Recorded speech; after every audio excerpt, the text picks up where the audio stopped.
Voltando com o perfil de hoje, conversando com o Ricardo Cravalbim. Ricardo, falávamos no bloco anterior sobre a questão do dicionário que você criou, do que tem sobre música popular brasileira. Quantos verbetes já tem por lá? Ah, tem muitos. Eu comecei o dicionário em 1999, com apenas 2.000 verbetes. Nós temos agora 13.000 verbetes. Eu costumo dizer, se fôssemos colocar em livro, são páginas, naturalmente, na internet, você lê uma página. Se fôssemos colocar em livro, seria, sabem quantas páginas? Mais de 500.000 páginas. Nossa, impossível catalogar. Era uma sala, era uma sala, se fosse colocar em papel, evidentemente. Lançamos o dicionário em papel com o Instituto Antônio Weiss, uma união rara dos institutos Cravalbim e Antônio Weiss, que, evidentemente, como você sabe, faz dicionários. O nosso, de música popular brasileira, foi o único que, pela excelência da pesquisa, foi o único que saiu da gravitação da língua portuguesa. Ele tem dicionário da língua portuguesa, etimológico, de sinônimos, antônimos, etc. O de música, graças ao nosso instituto, foi o único que foi a papel. Que bom. Falando também em música, você tem um projeto que é levar música popular nas escolas. Também abraçando a ideia de preservar e de levar a memória artística brasileira. Qual é a tua análise, assim, qual é o grau de conhecimento que os nossos estudantes têm da nossa música? Infelizmente, muito pouco. E, infelizmente, quando tem alguma coisa pouca, é localizada, situada apenas no modismo da ocasião. Ou seja, se tem um rap tocando, se tem um funk se exibindo, se tem uma novidade, uma popozuda qualquer, ou uma mulher melancia de não sei de quê, aí certamente as pessoas reconhecem. Fontes, histórias e identidade cultural, identidade de país, identidade de preservação, identidade, inclusive, racial, que o melhor da música popular brasileira provoca e identifica, eles não têm. Infelizmente não têm. Por isso eu criei esse projeto, que não é um projeto para aprender a tocar cuíca ou aprender a tocar um violão. É um projeto de base, de sustentação, de formação de possíveis plateias. E não só de formação de plateias, de formação de identidade nacional, e formação de nacionalidade, de orgulho de um Brasil miscigênico, de um Brasil plural, de um Brasil que realmente preserva as suas necessidades pela música popular através de década a década, através, digamos, de situação em situação, através, inclusive, de tudo que ocorreu no Brasil. Desde o começo, especialmente no século XIX, até e basicamente no século XX, com as épocas de governos, de identidades, de censura. Enfim, eu fiz uma história da música popular brasileira a partir dos seus grandes personagens, dos seus grandes momentos, das suas épocas marcantes, para os escolares, para as escolas. É um projeto meritório que tem 5 grandes cartazes, que tem um CD maravilhoso com todas as músicas importantes de cada configuração. Eu dividi a música popular brasileira em 6 cortes. O corte de uma introdução geral, depois o corte do choro, depois o corte do samba, depois o corte da bossa nova, depois o corte da música contemporânea. Isso tudo indo naturalmente do começo e desaguando no que ela hoje, cada corte desses se citou na atualidade, a gente tem uma geral da história da música popular brasileira. Mas consolidando, sobretudo, aquilo que é uma estratégia embutida dentro do projeto. É a percepção do aluno para com o fenômeno do Brasil, que todos nós temos que entender e respeitar. E quem somos, né? Exatamente. Precisamos entender quem somos, né? Através da música popular, da letra da música popular, dos ritmos, nós sabemos perfeitamente isso. É verdade. E a música brasileira é muito rica em ritmos, né? Nós temos samba, choro, machixe, enfim, é bossa nova, tem muitos ritmos e muitas histórias que permeiam esses ritmos e que acho que muita gente mesmo, não só estudantes, desconhecem. Isso é uma coisa que a gente precisa botar para cima mesmo. Que música você diria ou destacaria sendo o hino popular da música brasileira? Qual seria o nosso hino popular?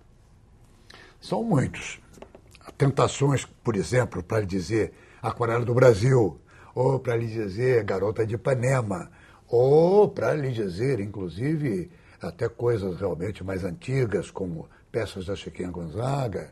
Mas eu ficaria com uma peça, ou de Luiz Gonzaga também, eu ficaria com uma peça que me parece realmente o coração do Brasil na identidade de sensibilidade, poesia, ternura do brasileiro, amálgama racial, e que seria o Carinhoso.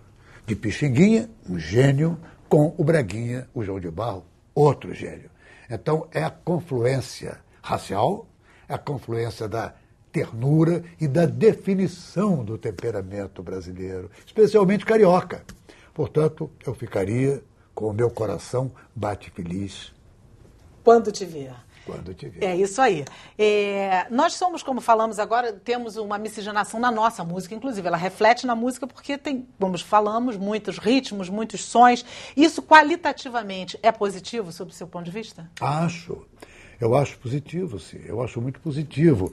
Na verdade, o Brasil é um grande amálgama, né? É uma grande mistura.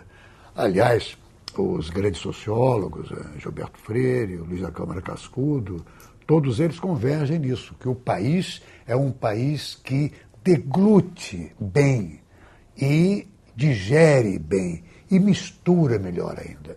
O país é uma mistura.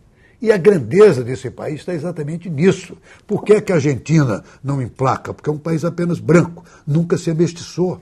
Por que é que o Brasil tem essa grandeza? Porque, graças a Deus, se amestiçou. Não é um país nem branco, nem negro, é um país mulato. É verdade. E com isso a gente tem uma riqueza que poucos têm. Exatamente. Porque a gente tem uma mistura saudável. Você já declarou algumas vezes ter algumas reservas ao mercado fonográfico no Brasil. Quais seriam essas reservas? É uma reserva evidentemente relativa, até porque o mercado fonográfico do Brasil, como você sabe, e talvez os nossos espectadores possam aqui e acolá saber, mas é grave, saibam que a indústria fonográfica está agonizante. O grande fenômeno da internet, com, enfim, todos os seus mecanismos, praticamente inutilizou e jogou para um patamar bastante modesto, ainda existe, é claro, a indústria fonográfica. Eu fico muito triste com isso, porque hoje é uma realidade. Mas, quando a indústria fonográfica era absolutamente plenipotenciária, não é? Ela, muitas vezes, como todas as indústrias fonográficas, eu devo confessar e devo admitir, sempre privilegiam aquilo que dá dinheiro. E o que dá dinheiro, em geral, é a moda fácil, é o consumo rápido, fugaz. Né? E muita gente ficou afastada de qualidade exatamente por isso. Musicalmente falando, qual é o nosso ponto forte e qual é o nosso ponto fraco? Não, musicalmente falando, o grande ponto forte é a possibilidade de mistura.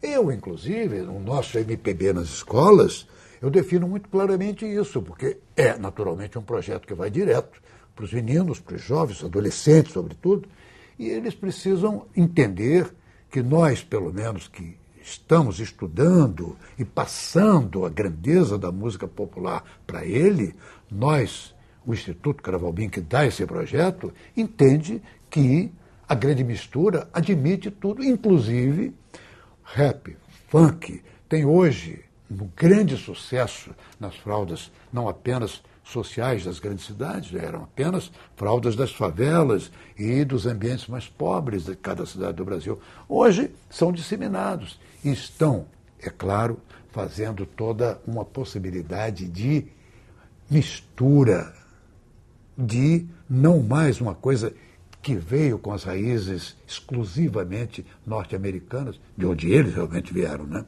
Funk, rap e tal. Agora não, nós já temos uma definição útil ao Brasil, porque começa a se misturar.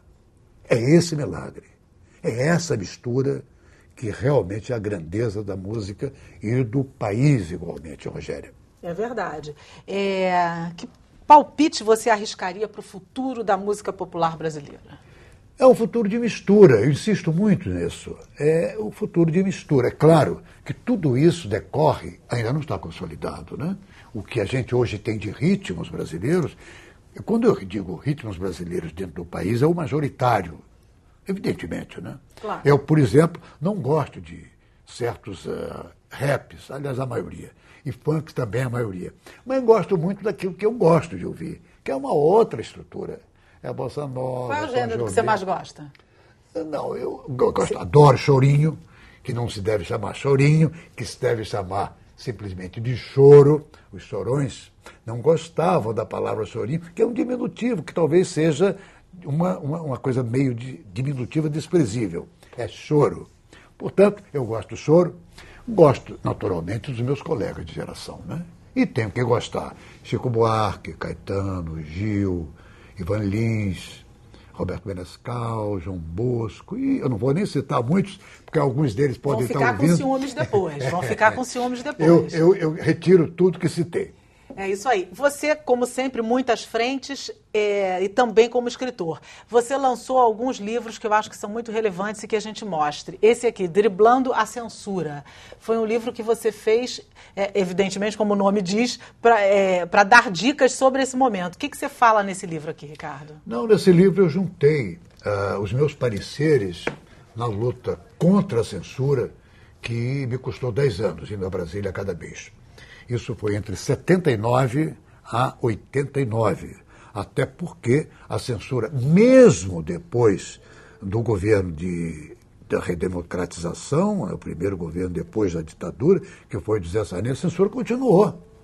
E mesmo depois de 88 continuou. Tanto que eu lutei até 89 contra a censura, defendendo os autores de rádio, televisão, os compositores, os autores também de teatro, ao lado, naturalmente, de outros colegas. Né? Mas aqui estão os pareceres dos absurdos, dos vetos censórios inomináveis que castravam a produção cultural. Fundamental para a pesquisa. Um olhar sobre o Rio de Janeiro. Aqui você fala sobre a história do Rio de Janeiro, é isso? É, mas são crônicas, como você lê aqui, são crônicas indignadas e amorosas.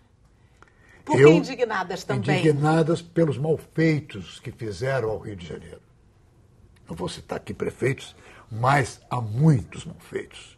Portanto, essas são crônicas indignadas e amorosas. O Rio sempre realmente, no fundo, é claro, no fundo, em cima e no meio, é sempre amoroso. Mas aqui e acolá, a indignação dos malfeitos. Né? Portanto, verdade. Esse livro é um livro de que eu tenho especial carinho, que é o meu amor, o Rio de Janeiro. Né?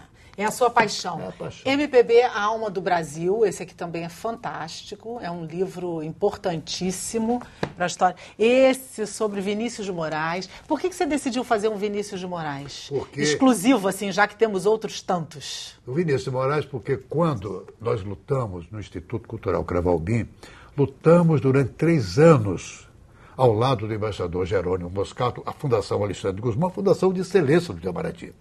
Eu fiz um abaixo-assinado de mais de 3.000 assinaturas para que um projeto de promover Vinícius de Moraes, o nosso Vinícius, a embaixador da República, num momento de reconciliação, não é? Isso nos custou muito tempo, muito aborrecimento, muita chateação, e o embaixador Jerônimo Moscardo apoiou intensamente esse esforço nosso do Instituto, que foi pedir ao governo, é claro, isso passou da Câmara dos Deputados, pelo Congresso Nacional, enfim, foi votado, em seguida o presidente da República, Lula, na época, sancionou o Vinícius de Moraes, embaixador da República. Ele que foi castrado abusiva e torpemente em 1968, no AI-5, né, como diplomata, acusado de comunista, de poetinha, de vagabundo. Vagabundo foi a palavra mais ofensiva com que mimosearam Vinícius de Moraes no momento que a ditadura o expulsou. Não adiantou, porque o Vinícius, expulso, cada vez mais se elevou no mundo inteiro como um grande poeta da Bossa Nova. E um poeta não da Bossa Nova, da lírica brasileira e da literatura brasileira. Portanto, Vinícius é paixão. Verdade. E eu fiz esse livro para celebrar o Vinícius de Moraes já como embaixador. Justíssima homenagem, Vinícius, extremamente merecida. Já que nós estamos aqui falando de livros, nós chegamos no nosso momento literário. O que você está lendo no momento? Olha, no momento eu estou lendo, deixa eu ver, são tantas coisas que tem na minha biblioteca, na minha cabeceira. São muitas coisas que tem na minha cabeceira.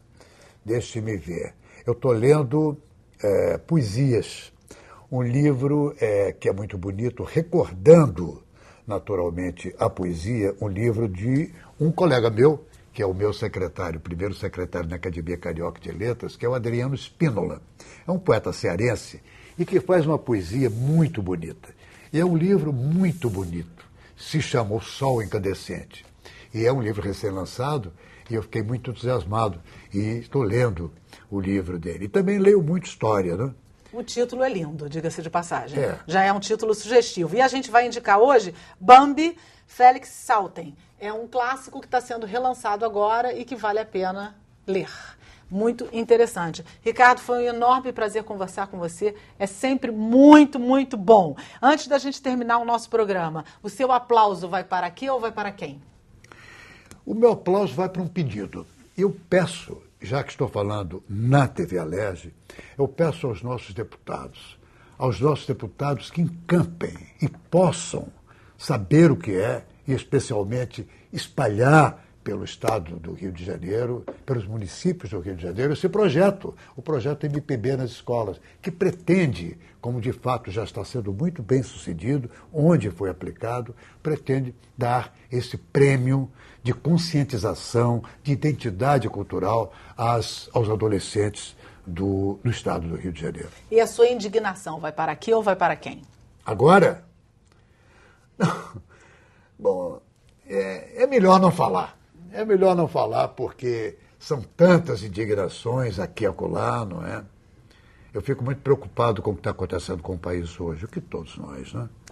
Isso é muito preocupante e muito decepcionante, né? Muito decepcionante. Especialmente para um país que tem um povo como o nosso, né? Exatamente. Tão guerreiro, tão forte, tão vai à luta, né? Exatamente, exatamente. A gente vê esse tipo de comportamento de alguns dirigentes do país. Quando eu digo dirigentes, eu digo todos, executivo, judiciário, legislativo, é claro, né? E a gente fica muito abatido.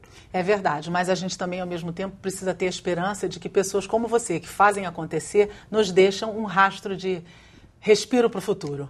Ricardo, foi um enorme prazer entrevistar você. Obrigado pela sua presença no Perfil. Muito obrigado. Eu que agradeço. Foi realmente muito bom conversar com você. Foi pra mim. Você é um querido aqui nosso. Volte sempre que desejar. Volto. Com certeza. Muito obrigada a você pela sua atenção e pela sua audiência e por colaborar conosco, ajudando a localizar as crianças desaparecidas que veiculamos aqui na nossa programação. O Perfil está no ar todas as segundas-feiras, às 23 horas, com reprises aos sábados, às 11 da manhã e domingo, às 7 da noite. E se você quiser falar com a gente, o nosso contato é perfil@tvalerj.tv. Você pode mandar sua crítica, sua sugestão, fica à vontade, fala com a gente. Até o próximo programa. TV Alerj, o canal do povo fluminense.